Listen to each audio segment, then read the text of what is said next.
magandang buhay sa ating lahat. Ito na naman tayo guys sa inyong harapan. Siyempre, meron naman akong pakita sa inyo na isa sa aking koleksyon ng sapatos, which is Yeezy.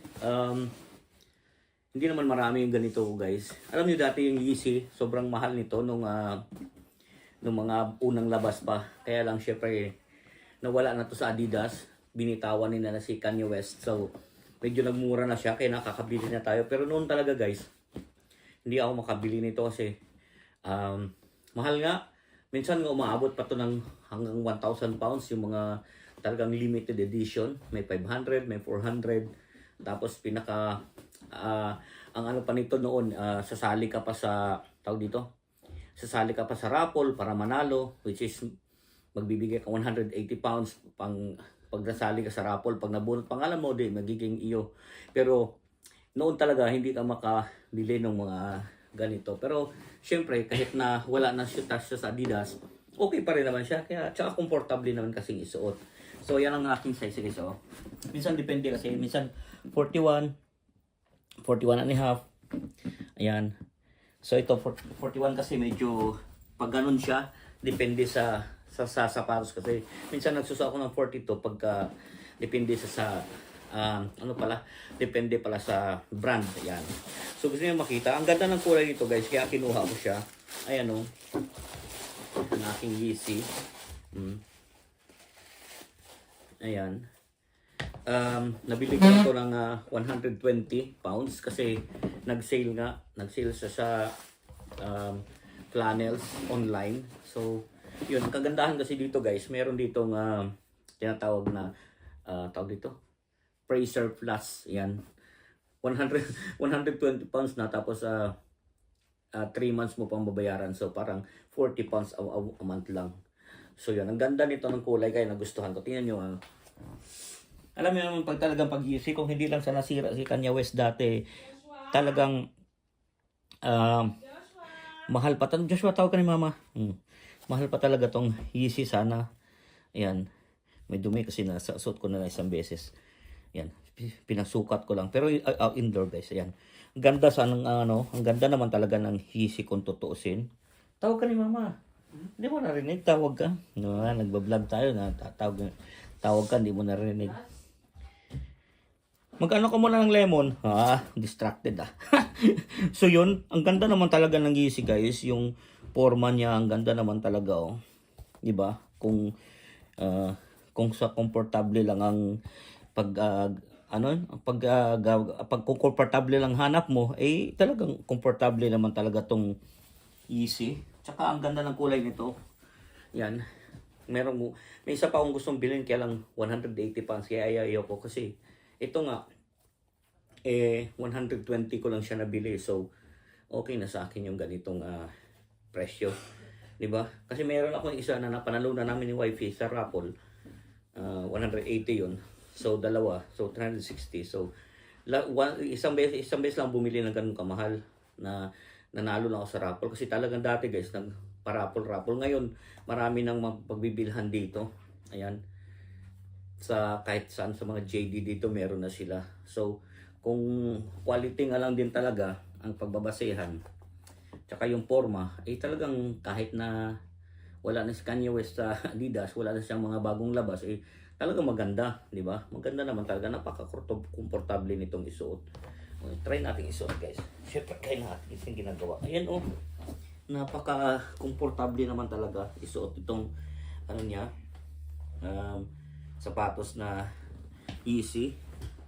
Ayan. Ngayon nga, kwento ko lang yung mga Yeezy 450, tapos yung pang basketball. Nagsisale na yun dito guys, dati tag 220 yun, ngayon ano lang yan, 60 pounds, minsan makachamba ka, 40 pounds pa, 45 pounds, pero hindi ko kasi trip yung ganong Yeezy yung 700 saka yung 450, or sana gusto ko lang muna kasi ganitong 350 kaya ito lang muna. Pero depende siguro kasi may mga tao naman na gusto yung ganong forma, di ba? Or nagko-collect talaga ng ganong sapatos na Yeezy na kahit ano pang number yan, or anong 350, 450, 700, mga ganun ba? May nagko-collect talaga ng ganun. Pero ako, ang kino-collect ko is ito lang, yung Yeezy 350. Actually, hindi naman madami guys ang Yeezy ko. 3 lang naman ang Yeezy ko na sapatos kasi pag hindi talaga nga sale, hindi ako bibili, di ba? So, yun napaka komportable talaga isuot. Ayan. Tamang-tama ngayon ay mainit. So, ito naman palang Yeezy. Hindi mo pwedeng, depende rin siguro para ako, hindi ko isusuot pag maulan kasi syempre, madudumihan ba? Tingnan mo yung kulay. Pagka dapat maaraw, katulad nga maaraw. So pag maulan yan guys, pag nadumihan, wala na. Hindi mo na pwedeng linisin tapos ibalik sa karton. Hayaan mo na lang sa labas at gamitin mo na lang gamitin. Kasi pero ako kasi, pag gumamit ng sapatos, hinintay ko na maaraw. Tapos syempre pagka pupunasan mo, tapos ibabalik ko sa karton dito. Ayan, tapos nilalagay ko lang sa aking sa salas pa lang. Hindi na kasya sa kwarto. Ayan, ganon. So, tingnan nyo naman nga.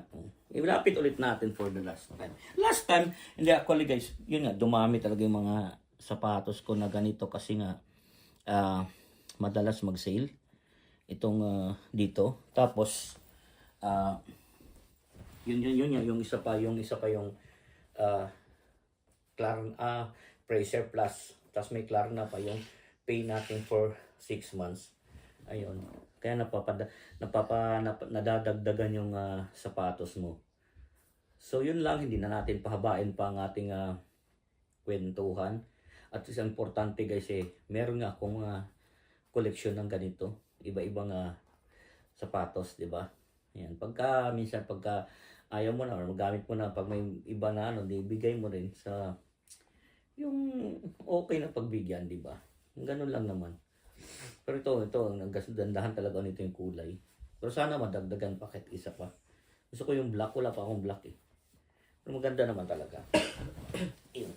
Wala ka naman talagang maano ka sa kay Kanye West Komportable naman kasi, kung komportable lang, talagang komportable guys. So hindi natin pahabayan natin video.